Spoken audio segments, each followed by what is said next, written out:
स्वागत है दोस्तों आप सभी का हमारे YouTube चैनल एजुकेशन विद वैभव के इस लर्निंग प्लेटफॉर्म पर। दोस्तों, शिक्षा से संबंधित पहली वीडियो हमारी आ चुकी है। उसमें हमने शिक्षा की भूमिका को जानने का प्रयास किया। हमने यह भी जाना कि किस प्रकार अनुभवों के द्वारा एक व्यक्ति सीखता है और उसके व्यवहार में जो परिवर्तन होता है, इसकी प्रक्रिया को ही शिक्षा कहा गया है। दूसरा, हमने यह भी देखा कि पराश्रित व्यक्ति का स्वयं को आत्मनिर्भर बनाने की प्रक्रिया को शिक्षा कहा जाता है। शिक्षा एक ऐसी प्रक्रिया है जो मनुष्य को सामाजिक प्राणी बनाती है। दूसरा, हमने भारतीय दर्शन के परिप्रेक्ष्य में भी इसको जानने का प्रयास किया, जिसमें हमने यह जाना कि शिक्षा एकमात्र ऐसा साधन है जो हमारी आत्मा को परमात्मा से मिलाने का कार्य करता है।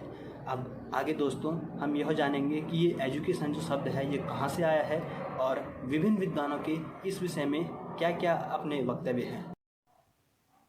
शिक्षा शब्द को अंग्रेजी में एजुकेशन कहा जाता है। जो एजुकेशन शब्द है इसकी उत्पत्ति लैटिन भाषा के एडुकेटम शब्द से हुई है। एडुकेटम का अर्थ होता है किसी चीज़ को विकसित करना या उसे बाहर निकालना। तो हम कह सकते हैं कि शिक्षा वो है जो व्यक्ति के आंतरिक गुणों व शक्तियों को बाहर निकालती है या उनका विकास करती है। सीखना और सिखाना क्या है? संस्कृत के जो शिक्ष धातु पर अ प्रत्यय लगाने से शिक्षा बना है, जिसका अर्थ होता है सीखना और सिखाना। शिक्षा एक सीखने सिखाने की प्रक्रिया है। बहुत सारे विद्वान हुए हैं जिन्होंने शिक्षा को परिभाषित किया है। उनमें से जैसे सर्वप्रथम हम शंकराचार्य जी को ले लें तो उन्होंने कहा है सा विद्या या विमुक्तये, अर्थात विद्या वो है जो मुक्ति का मार्ग प्रशस्त करे।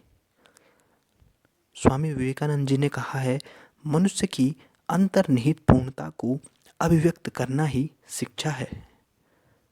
महात्मा गांधी जी ने कहा है शिक्षा से मेरा अभिप्राय शरीर, मन तथा आत्मा में निहित सर्वोत्तम गुणों का सर्वांगीण विकास से है।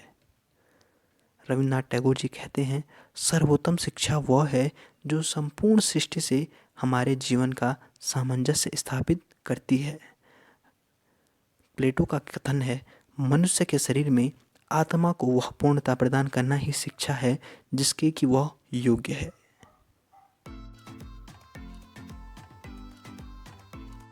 मानव के पर्यावरण के वे सभी तत्व जो मानव पर किसी न किसी रूप से शैक्षिक प्रभाव डालते हैं उन्हें हम शिक्षा के अभिकरण कहते हैं। ये जो तत्व होते हैं ये प्राकृतिक हो सकते हैं या मानव निर्मित भी हो सकते हैं।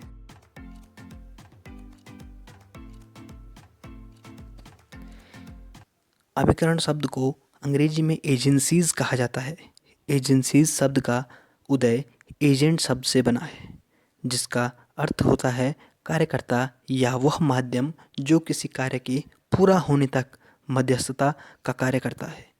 एजेंट का तात्पर्य किसी भी व्यक्ति, वस्तु व घटना से होता है जो किसी कार्य को पूरा करने हेतु कार्य करता है। व्यक्ति के व्यक्तित्व को परिष्कृत कर मानव के रूप में उसका विकास करना शिक्षा का कार्य है। इस कार्य के संपादन हेतु वे सभी साधन जो व्यक्ति पर किसी न किसी प्रकार का शैक्षिक प्रभाव डालकर उसके व्यवहार में परिवर्तन लाते हैं शिक्षा के अभिकरण कहलाते हैं। आगे है शिक्षा के अभिकरणों का वर्गीकरण। अभिकरणों की प्रकृति के आधार पर हमने शिक्षा के अभिकरणों को 3 वर्गों में बांटा है। पहला है शिक्षा के सक्रिय और निष्क्रिय अभिकरण, दूसरा है शिक्षा के व्यावसायिक व अव्यावसायिक अभिकरण, तीसरा है शिक्षा के औपचारिक, अनौपचारिक व निरौपचारिक अभिकरण। आगे की वीडियो में हम इन्हें डिटेल में स्टडी करेंगे। तब तक आप हमारे चैनल को लाइक, शेयर और सब्सक्राइब करें। बहुत बहुत धन्यवाद।